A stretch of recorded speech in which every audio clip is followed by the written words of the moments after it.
전도서 8장 1절부터 8절까지의 말씀 우리 한 목소리로 읽겠습니다. 누가 지혜자와 같으며 누가 사물의 이치를 아는 자이냐. 사람의 지혜는 그의 얼굴에 광채가 나게 하나니 그의 얼굴에 사나운 것이 변하느니라. 내가 권하노라. 왕의 명령을 지키라. 이미 하나님을 가리켜 맹세하였음이니라. 왕 앞에서 물러가기를 급하게 하지 말며 악한 것을 일삼지 말라. 왕은 자기가 하고자 하는 것을 다 행함이니라. 왕의 말은 권능이 있나니 누가 그에게 이르기를 왕께서 무엇을 하시나이까 할 수 있으랴. 명령을 지키는 자는 불행을 알지 못하리라. 지혜자의 마음은 때와 판단을 분별하나니 무슨 일에든지 때와 판단이 있으므로 사람에게 임하는 화가 심함이니라. 사람이 장래일을 알지 못하나니 장래일을 가르칠 자가 누구이랴. 바람을 주장하여 바람을 움직이게 할 사람도 없고 죽는 날을 주장할 사람도 없으며 전쟁할 때를 모면할 사람도 없으니 악이 그의 주민들을 건져낼 수는 없느니라. 아멘. 성도 여러분, 사람은 그가 가진 것이 얼굴에 표가 난다 그러죠. 그 사람 얼굴을 보면 그 사람이 마음에 어떤 생각을 품고 있는지 대충은 파악할 수 있다는 말입니다. 아무리 숨긴다고 해도 숨길 수가 없는 것이죠. 그러면 전도자가 말하는 지혜, 우리가 그것을 계속해서 추적해 가고 있는데요. 전도자가 말하는 지혜자는 그 낯에 과연 어떤 것이 드러나고 있을까? 어떤 기색을 띠는 것일까? 바로 얼굴이 빛나는 사람이라고 1절 말씀에 표현합니다. 같이 다시 한번 읽어보겠습니다. 1절, 누가 지혜자와 같으며 누가 사물의 이치를 아는 자이냐. 사람의 지혜는 그의 얼굴에 광채가 나게 하나니 그의 얼굴에 사나운 것이 변하느니라. 지혜자는 어떤 특징을 가지냐면 첫째, 얼굴에 광채가 난다 그래요. 기초 화장품 잘 발라서 그럴까? 세안을 잘해서 그럴까? 그래서 물광 피부를 가지게 된 걸까? 아니에요. 그 안에 하나님이, 곧 하나님의 말씀이 담겨 있기 때문이에요. 둘째, 그 얼굴의 사나움이 변한다 라고 했어요. 다시 말해서 그 얼굴에 분노가 사라진 거예요. 그 삶에 왜 분노가 사라졌을까? 하나님이 계시니까 얼굴에도 하나님의 표가 나는 거죠. 멀리서 봐도 얼굴에 광채가 나는 사람이 있어요. 흔히 아우라라고 하는데요. 처음 만나도 편안하고 반가운 얼굴이 있어요. 내 안면은 부모의 유전자를 물려받아서 생김새는 결정이 났지만 인상은 내 삶으로 만들어간다 그런데요. 인상이 참 중요하죠. 상대방에게 어떤 인상을 주느냐. 첫인상이 반이 넘는다 그러잖아요. 그러니까 어떻게 생겼냐보다 인상이 중요한 거겠죠. TV에서 한 발레 교수가 한 말인데요. 발레의 완성은 표정이다. 표정 연기 없이 동작만 열심히 하려고 하면 스포츠가 된다. 그러니까 발레는 스포츠가 맞는데 이 교수는 발레는 스포츠가 아니라고 생각하는 거예요. 예술이라고 보는 거죠. 그러니까 몸동작만, 몸짓만 막 화려하고 예쁘게 표현하려고 하는 게 아니라 얼굴로 그것을 드러내야 된다는 거예요. 그게 없으면 그냥 몸만 움직이는 것뿐이다. 그냥 운동일 뿐이다. 그렇게 얘기하는 거죠. 그만큼 표정이 중요하다는 거예요. 권사님들께 여쭤볼게요. 잘생겼어요. 그런데 매사에 근엄하고 진지하고 엄해요. 그런 남자하고 사시겠어요? 아니면 재밌어요. 얼굴은 좀 못생겼는데 재밌어. 날 위해서 항상 웃어주고 웃겨주려고 막 노력을 하는 남자하고 사시겠어요? 세상에 두 남자만 있습니다. 누구하고 사시겠어요? 잘생기고 재밌는 남자요? 나는 둘 다 해당 사항 없어서 글렀다고요? 그래도 골라보세요. 제가 돈 안 받습니다. 한번 골라보세요. 어떤 남자하고 사시겠어요? 상당수의 여성이 이런 질문 받으면 후자를 택한다 그래요. 아무리 내 남자지만 너무 잘생기면, 너무 진지하고 근엄하고 계속 진지하면 너무 부담스럽고 불안하다는 거예요. 그래서 재밌고 편안한 남자, 날 위해서 웃겨줄 수 있는 남자를 더 선호한대요. 성도 여러분, 우리가 어떻게 생겨먹었든 내 얼굴은 잿빛이 아니라 늘 하나님으로 인하여 광채가 나시기를 바랍니다. 전도자가 지혜자는 얼굴에 광채가 나고 사나운 것이 변하여 사라진다고 했듯이 하나님을 경외하는 자의 얼굴, 하나님이 빛나는 얼굴 가지시면 좋겠어요. 어떻게 하면 그 얼굴을 가질 수 있을까? 경외한다는 것은 늘 하나님을 바라본다는 뜻이거든요. 늘 하나님을 바라보며 산다는 것이거든요. 이유 없이 바라보는 게 아니고 닮고 싶어서 바라보는 거예요. 하나님처럼 되고 싶고 하나님처럼 살고 싶어서 그렇게 바라보는 거예요. 그게 경외인데요. 우리가 하나님을 경외하는 마음을 가지고 늘 주님을 바라보면 내가 그 주님을 닮게 되어 있으니 자연스럽게 그 얼굴에 하나님의 빛이 나게 되는 거예요. 빛 대신 주님을 바라보면 우리 삶에 어떤 일이 생길까? 그 빛이 내 얼굴에 담기기 시작하고 그러면 내 얼굴에 주님의 빛이 반사되는 삶을 살 수 있게 되는 거예요. 이 원리를 잘 보여주는 게 태양과 달의 관계 아닙니까? 달은 평생 해만 바라보며 살아요. 그랬더니 햇빛이 자기에게 막 담기는데요. 그 빛을 감당할 수가 없어서 이제는 밤이 되면 자기의 빛이 아니라 태양 빛을 반사시키는 거예요. 그 빛을 반사해서 자기의 존재를 뽐낼 수 있는 거예요. 낮에 비추는 해만큼은 못해도 밤에 사람들이 밤길을 볼 수 있을 정도는 비출 수 있잖아요. 해는 스스로 빛을 내는 발광체지만 달은 빛을 받아서 반사하는 반사체거든요. 가만히 있으면 그냥 깜깜한데 가려져요. 태양이 있으니까 우리가 달이 있는 걸 알 수 있는 거예요. 하나님은 태양이시고 우리는 달이 되어야 합니다. 13년 전에 오래돼서 기억하실지 모르겠어요. 시청률이 좋아서 아마 많이 보셨을 텐데 MBC의 드라마 해를 품은 달. 우리가 해를 품은 달 되어야 되지 않겠어요? 하나님 품고 그 빛을 반사하며 세상에 비추는 삶을 살아야 되는 것이죠. 출애굽기 34장에 보면 모세의 얼굴 이야기가 나옵니다. 40일간 하나님과 산에서 대화하고 하나님을 만나고 말씀을 받고 내려오는데요. 그때 모세 얼굴이 변해요. 얼굴에서 막 빛이 나기 시작하는 거예요. 그래서 그 빛을 가리려고 수건으로 덮는데 안 돼요. 그때 그 29절 말씀에 보니까 모세가 그 증거의 두 판을 모세의 손에 들고 시내산에서 내려오니 그 산에서 내려올 때 모세는 자기가 여호와와 말하였으므로 말미암아 얼굴 피부에 광채가 나나 깨닫지 못하였더라. 30절 말씀에도 아론과 온 이스라엘 자손이 모세를 볼 때에 모세의 얼굴 피부에 광채가 남을 보고 그에게 가까이 하기를 두려워하더니 계속해서 이어지는 33절 보면 모세가 그들에게 말하기를 마치고 수건으로 자기 얼굴을 가렸더라. 마지막으로 35절 한 절 더 보면 이스라엘 자손이 모세의 얼굴에 광채를 보므로 모세가 여호와께 말하러 들어가기까지 다시 수건으로 자기 얼굴을 가렸더라. 하나님을 만나고 오니까 얼굴에 빛이 나기 시작해요. 그러니까 하나님을 만나는 예배가 얼마나 중요한지 아시겠죠. 예배당에 나와서 하나님의 임재 안에 머물다가 우리가 세상으로 나가면 그때부터 하나님의 빛을 얼굴에 품고 세상에 그 빛을 비추는 자로 살아가야 하는 거예요. 화장실에서 볼일을 봐도요, 들어갈 때 표정 나올 때 표정 다르다고 하잖아요. 그런데 어째 하나님께 예배드리러 올 때랑 나갈 때랑 표정이 같을 수 있겠어요? 은혜 받았으면 표정이 달라져야죠.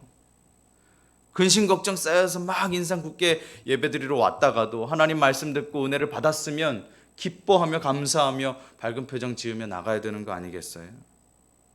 부부싸움하고 왔어도 저도 이런 경우 많은데 부부싸움하고 왔어도 하나님의 은혜의 빛 받았으면 나갈 때는 한결 밝아져서 그래 내가 잘못했지 내가 먼저 손 내밀어야지 하고서 실제로 나가서 먼저 사과하고 웃으면서 화해를 해야죠. 왕정시대 독자들에게 주어졌던 말씀, 이 전도서. 그래서 오늘 말씀이 조금 어떻게 전해야 될까 고민이 많았어요. 현재 우리의 상황과는 사뭇 거리가 멀죠. 왜냐하면 우리는 왕의 통치를 받고 있지 않기 때문에, 우리 왕정시대에 살고 있지 않으니까요. 왜냐하면 오늘 말씀이 왕과 관련된 말씀이거든요.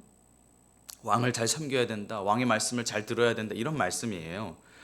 이걸 어떻게 전해야 될까 우리 성도님들께. 라고 생각을 하다가 아예 방향을 틀었어요. 오늘날의 성도들이 이 본문 말씀을 읽고 진짜 왕이신 하나님을 어떻게 대해야 될까? 어떻게 하나님을, 왕 되신 그 하나님을 어떻게 섬겨야 될까로 그 방향을 좀 바꿨어요. 인간 왕에 대해서가 아니라. 2절 말씀부터 한번 보겠습니다. 2절, 내가 권하노라 왕의 명령을 지키라 이미 하나님을 가리켜 맹세하였음이니라. 우리는 먼저 하나님의 명령을 지키며 살아야 합니다. 왜냐하면 그렇게 하겠다고 맹세했기 때문이라 그랬어요.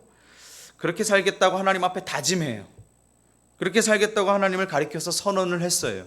하나님 저 그렇게 살겠습니다. 하나님 저 그렇게 살겠습니다 했어요. 그런데 우리는 어때요? 잘 잊어요. 영적으로 한껏 고향이 돼서 막 기도할 때, 뜨겁게 기도할 때는 하나님을 위해서 이렇게 살겠다 저렇게 하겠다 막 떠벌리는데 삶의 이게 치열한 상황 속에 들어가다 보면 과연 내가 했던, 하나님께 다짐하고 선포했던, 내가 기도했던 것 중에 과연 몇 %나 지키면서 살까?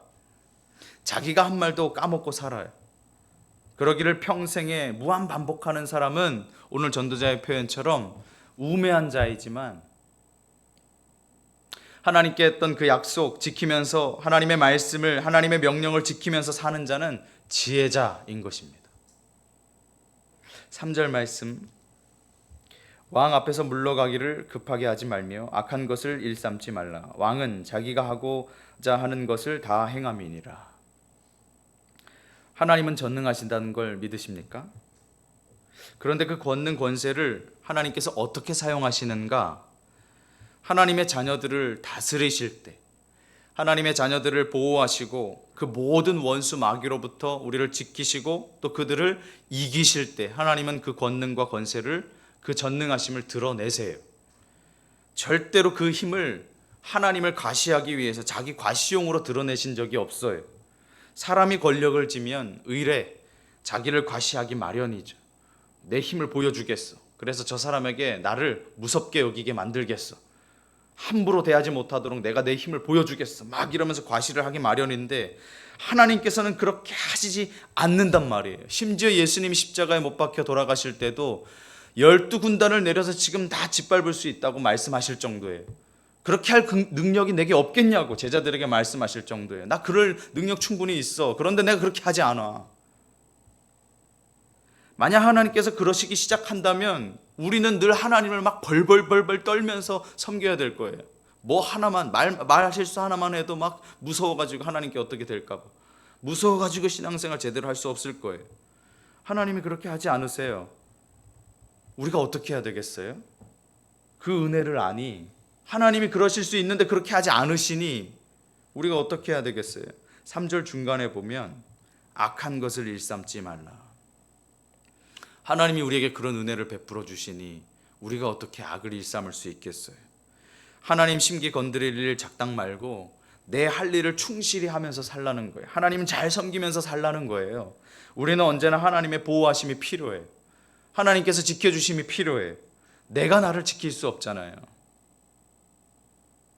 우리 4절 말씀 한번 같이 읽겠습니다. 시작. 왕의 말은 권능이 있나니 누가 그에게 이르기를 왕께서 무엇을 하시나이까 할 수 있으랴. 성도 여러분, 하나님 말씀에 능력이 있다는 걸 믿으세요? 그러면 하나님 도대체 뭘 하시는 거냐고 묻지 말고 하나님께서 말씀하신 것을 신뢰하시기 바래요. 내 주변 상황이 바뀌고 내 감정만 요동칠 뿐이지 하나님께서는 여전히 그곳에 계시거든요. 하나님의 말씀은 반드시 이루어집니다. 우리는 그저 믿고 기다리면 돼요. 하나님의 때. 그러니 우리는 왕 되신 하나님 앞에 설 때 어떤 자세를 취해야 할까? 변론하지 말아야 돼요. 하나님께 변론하고 따지려고 들면 안 되는 거예요. 무능하고 미련한 인간에게 하나님의 말씀을 내 논리로, 내 주장으로 이길 능력이 없어요. 하나님의 말씀을 분석하고 따질 대상이 아니라 하나님의 말씀은 믿고 따라야 할 대상이에요. 그런 자에게 어떤 은혜를 베푸시는가? 5절 말씀인데요. 명령을 지키는 자는 불행을 알지 못하리라. 지혜자의 마음은 때와 판단을 분별하나니 라고 해요. 너무 큰 복 아니에요? 하나님의 말씀을 지키는 자에게 어떤 축복이 있냐? 불행을 알지 못하게 하겠다. 불행이 뭐예요? 불행은 나와 상관이 없어. 이렇게 된다는 거예요. 그도 그럴 게 하나님의 말씀 속에 우리의 인생이 어떻게 하면 행복을 누릴 수 있는지가 다 들어있잖아요. 어떻게 하면 복받는지 하나님 말씀 속에 다 약속이 되어 있어요. 그러니까 당연히 불행과는 먼 사람이 되는 거죠. 하나님의 말씀을 지키며 사는 자가 불행하다? 말이 안 되는 거예요. 그리고 5절 뒤에 보면 지혜자의 마음은 때와 판단을 분별한다 그랬는데 현대인의 성경 번역이 참 좋습니다. 지혜로운 사람은 왕의 명령을 수행할 시기와 방법을 안다 라고 번역을 했어요. 우리 모두에게 왕 대신 하나님의 명령을 수행할 시기와 때와 방법을 아는 복과 은혜가 있기를 바랍니다. 순서를 바꿔서 7절을 먼저 보겠습니다. 사람이 장래일을 알지 못하나니 장래일을 가르칠 자가 누구이랴. 전도자는 의도적으로 독자들이 이미 알고 있는 답을 질문 형식으로 물어서 끄집어내요. 너희 스스로 너희 알고 있지? 알고 있는 거 다 알아. 한번 너희 입으로 고백해봐 라고 질문을 일부러 던지는 거예요. 하나님께서는 하실 수 있으나 인간은 할 수 없는 일, 그게 뭐냐? 바로 앞으로 일어날 일들을 아는 것. 사람은 몰라요. 앞으로 어떻게 될지. 그런데 하나님만이 아시는 것, 바로 우리 앞에 어떤 일이 있을지. 인간은 누구도 앞길을 알지 못해요. 어디로 가는지, 이 길 끝에 뭐가 있는지, 3년 후에 내가 어떻게 살고 있을까? 어떻게 될 수 있을까? 아무도 몰라요. 그냥 살아가요. 그런데 하나님은 우리의 앞길을 다 훤히 알고 계시는 거예요. 우리는 그저 하나님께 모든 걸 맡기고 주님께서 끌고 가시는 대로 의탁할 수밖에 없어요. 불투명한 내 미래가 하나님께 달려 있으니 어떻게 해야 될까요? 그걸 아시는 하나님께 내 인생을 온전히 드려야죠. 제가 운전대를 잡았는데요. 저는 길을 잘 몰라요. 초행길이라. 그런데 조수석에 그곳의 지리를 너무 빠삭하게 알고 있는 친구가 타고 있어요. 그럼요, 저는 겁이 없어요. 편안해요. 그 친구가 여기선 좌회전하면 돼. 여기선 우회전하면 돼. 여기선 여기로 가면 돼. 다 알려주니까 제가 두려움이 없어요. 여러분들의 삶의 운전대를 여러분이 잡고 있습니다. 여러분들이 실제로 운전을 하셔야 돼요. 대신 누가 인생 살아주는 거 아니잖아요. 부모님이 살아줘요. 친구가 살아줘요. 내가 살아야 돼요. 결정도 순간 내가 해야 되고요. 선택도 내가 내려야 돼요. 그런데 그때 우리의 마음이 두렵지 않고 불안하지 않고 답답하지 않는 것, 내 옆에 조수석에 예수님이 타고 계신다는 것, 그것을 늘 기억하며 살아야 된다는 거예요. 그러면 내 삶이 옳은 길로 바른 길로 나아갈 수 있는 것이죠. 아무리 낯선 길이어도요, 두려움이 없어요.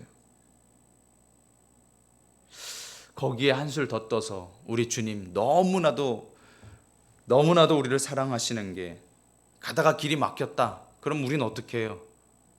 왔던 길 도로 돌아가야죠. 우리는 그럴 수밖에 없어요. 근데 길이 막혔다? 길이 막혔어? 기도해봐. 기도했어요. 그럼 하나님이 어떻게 하세요? 그 막혔던 길을 뚫어주세요.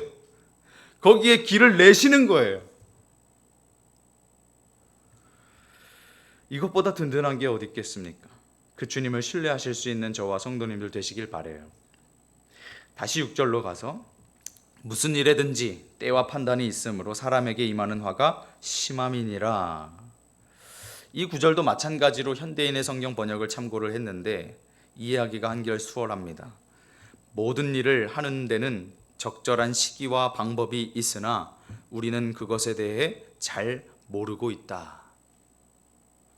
그래서 사람에게 미치는 화가 심하다. 아까 5절하고 내용이 이어져요. 성급함, 조급함이 때로는 인생을 망치기도 합니다. 임하는 화가 심하죠. 반대도 마찬가지. 그러면 느긋하면, 여유롭게 하면 괜찮을까? 때로는 그것도 삶을 무너뜨릴 수 있어요. 임하는 화가 심하죠. 인간은 언제 신속하게 일을 처리해야 할지, 어느 때 천천히 가야 할지 그 완급 조절이 어려워요. 그래서 자꾸만 실수가 생기고 어려움이 찾아오는 것 아니겠어요? 그래서 우리가 모든 일의 때와 판단 속에서 심한 화가 임하는 것이 아니라 복이 임하는 삶을 바라고 원하는 것이죠. 그래서 8절 말씀과 같이 되는 것이죠. 8절은 같이 읽어보겠습니다. 시작. 바람을 주장하여 바람을 움직이게 할 사람도 없고 죽는 날을 주장할 사람도 없으며 전쟁할 때를 모면할 사람도 없으니 악이 그의 주민들을 건져낼 수는 없느니라. 인간이란 존재는 참 미약하고 나약하기 짝이 없어요. 이제 장마철 접어들었는데요. 이제 태풍도 마구 올라오겠죠. 그것 하나 어떻게 할 도리가 없어요. 그렇게 인간의 기술이 발전하고 그렇게 똑똑한 사람들이 많이 나오는데 이 태풍은 뭐 몇백 년째 계속 앞으로도 이거 어떻게 못할 것 같아요. 태풍 하나 어떻게 할 방도를 찾지를 못해요. 다 그냥 난리가 나죠. 진나라 진시황도 생에 미련이 많아서 불로초 구해오라고 그 넓은 중국 땅덩어리 다 뒤지게 만들었는데 단 50세에 세상 떠났습니다. 우리나라에서도 삼성 고 이건희 회장이 급성 심근경색으로 2014년에 쓰러지더니 6년을 그냥 그 자리에 누워가지고 나중에는 어떻게 됐어요? 의식도 없었어요. 식물인간이 돼가지고 이 의식도 없이 그냥 6년 동안 누워 있는데 계속 그 임원진들이 연명을 시켰잖아요. 그래서 죽으면 큰일 나는 줄 알고 죽었는데 뭐 큰일이 있어요? 없어요. 78세로 그 일기를 마감하고 떠났죠. 언제까지 살고 싶어도 오늘 8절 말씀처럼 내 뜻대로 죽는 날 연장할 수 있는 자가 아무도 없다 그래요. 바람도 어떻게 할 수 없고 내 생명도 어떻게 할 수가 없어요.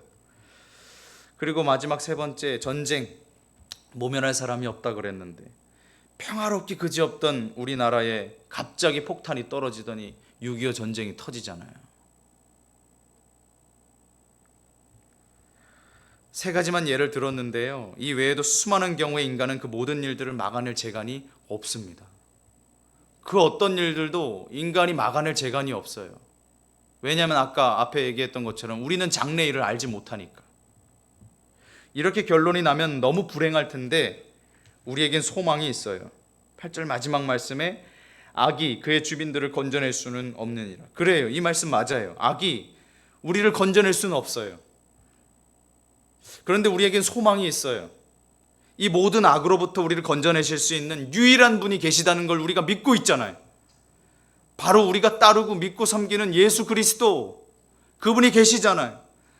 그 왕 대신 예수님이 계시니까 그 모든 악으로부터 우리를 건져내실 수 있는 유일한 그 하나님이 계시니까 우리는 소망이 있는 것이죠. 이 불분명하고 불확실한 세상 속에서 아주 뚜렷하고 선명하고 틀림없는 길을 제시하실 수 있는 분, 그 길을 살게 하실 수 있는 유일한 분, 바로 예수님을 붙들고 살아가실 수 있는 그 왕 대신 예수님만 바라보며 사실 수 있는 우리 성도님들 되시길 바라요. 말씀을 마치겠습니다. 하나님으로 인해서 얼굴에 광채가 나시는 우리 성도님들 되시기 바라고요. 하나님의 명령, 하나님의 말씀을 지키는 행복한 성도가 되시기를 바라요. 장래일을 다 알 수 없는 그 장래일을 모두 하나님께 맡기는 성도님들 되시고요. 우리를 건져내실 수 있는 이 모든 악으로부터, 이 모든 헛됨으로부터, 이 모든 무의미한 삶으로부터 우리를 건져내실 수 있는 그 주님만 바라보실 수 있는 저와 성도님들 되시기를 주님의 이름으로 축원을 드립니다. 기도하겠습니다. 하나님 아버지, 감사합니다. 전도서의 말씀이 우리의 인생과 너무 밀접하여 큰 은혜를 느끼고 있습니다. 하나님, 이 은혜가 우리에게 그저 깨달음으로만 그치는 것이 아니라 우리의 삶의 피부로 와닿는 귀한 생명의 말씀 되게 하여 주옵소서. 오늘 전도자는 우리에게 지혜를 가르쳐 줍니다. 그 지혜자는 얼굴에 광채가 나는 사람이라 했는데 늘 하나님을 경외하여 우리의 얼굴에도 하나님이 드러나는 삶이 되게 하여 주시옵소서. 감사드리며 예수님의 이름으로 기도드립니다. 아멘.